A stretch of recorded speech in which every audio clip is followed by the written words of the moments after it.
Évangile de Jésus-Christ selon saint Marc.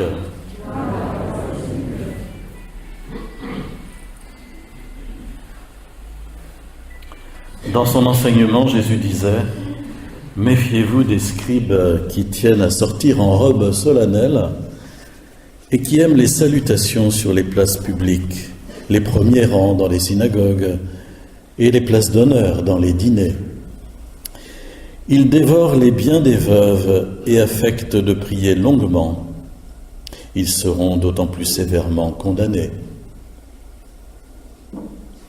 Jésus s'était assis dans le temple en face de la salle du trésor et il regardait la foule déposer de l'argent dans le tronc. Beaucoup de gens riches y mettaient de grosses sommes. Une pauvre veuve s'avança et déposa 2 piécettes. Jésus s'adressa à ses disciples. « En vérité, je vous le dis, cette pauvre veuve a mis dans le tronc plus que tout le monde, car tous, ils ont pris de leur superflu, mais elle a pris sur son indigence, elle a tout donné, tout ce qu'elle avait pour vivre. » Prenons quelques instants pour entrer dans cet évangile et dans ces passages de la Bible que nous venons de recevoir.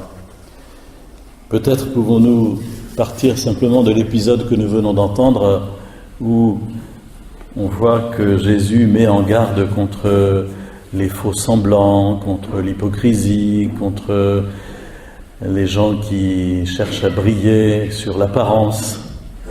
Et Jésus constate que cet état d'esprit se trouve partout, y compris jusqu'au plus haut niveau religieux de son temps, peut-être on pourrait dire aussi même aujourd'hui dans l'Église.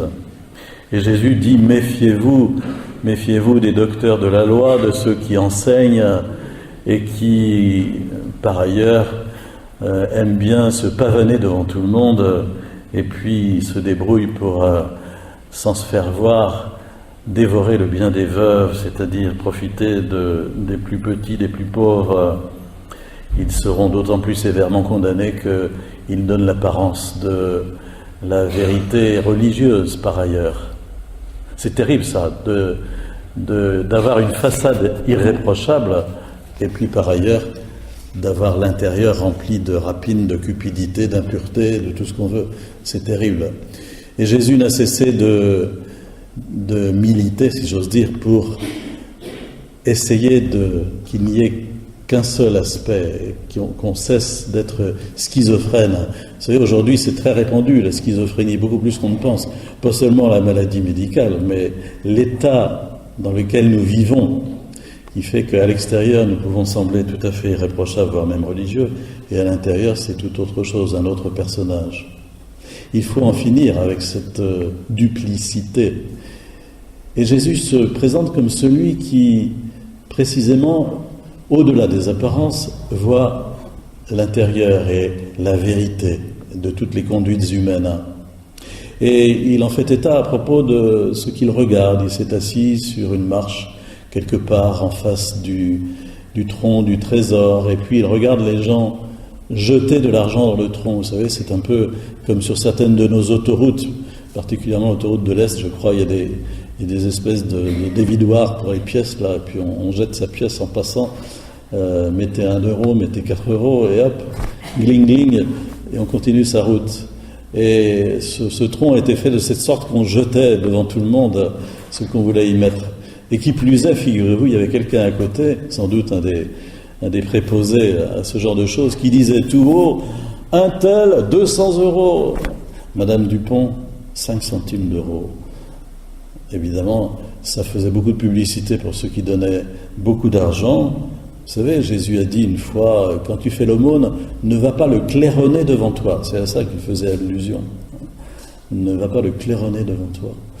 Et Jésus dit à propos de cette pauvre veuve qui a mis simplement une petite piécette dans le tronc, il dit, elle a mis plus que tout le monde, plus que tous les autres, car tous les autres n'ont mis que de leur superflu, mais elle a mis de sa pauvreté, de son indigence. Elle a donné tout ce qu'elle avait pour vivre. Jésus voit le fond de nos conduites, la vérité de nos conduites. Il voit où est l'hypocrisie et l'apparence, et il voit où est la vérité des choses. Et il le dit simplement, non pas pour condamner, mais pour appeler précisément à agir vrai, à dire vrai, à penser vrai. C'est terrible ça, quand on accepte que s'installe le mensonge, le faux semblant. Alors Jésus nous invite précisément à rectifier nos conduites, pas seulement, je crois, et surtout pas uniquement à la force du poignet, parce que nous savons bien, pour nous être tous livrés à ce genre d'exercice, que dire « je vais faire des efforts » pour y arriver, pour changer. Nous savons tous que c'est voué à l'échec, ce type de comportement. D'essayer de devenir quelqu'un de bien, d'essayer de se corriger, de se transformer. Eh bien, ça ne marche pas. Ça marche qu'un certain temps, mais ça ne marche pas vraiment. Il n'y a que Dieu qui puisse nous transformer, qui puisse vraiment nous changer par le don de son esprit, le don de sa miséricorde, de son amour en nous. Si nous reconnaissons que nous avons besoin de lui, si humblement nous faisons appel à lui, Kyrie eleison, avons-nous chanté au début de notre célébration, c'est-à-dire « Seigneur, prends pitié, Seigneur, prends pitié de moi, je suis un pécheur, viens à mon aide ». Vous savez que la prière chrétienne commence par ces simples mots dans l'office que nous prions tous, que ce soit dans les monastères ou pour tous ceux qui sont consacrés, l'office du temps, la prière du temps présent, ça commence par ces mots. Seigneur, ouvre mes lèvres. Dieu, viens à mon aide.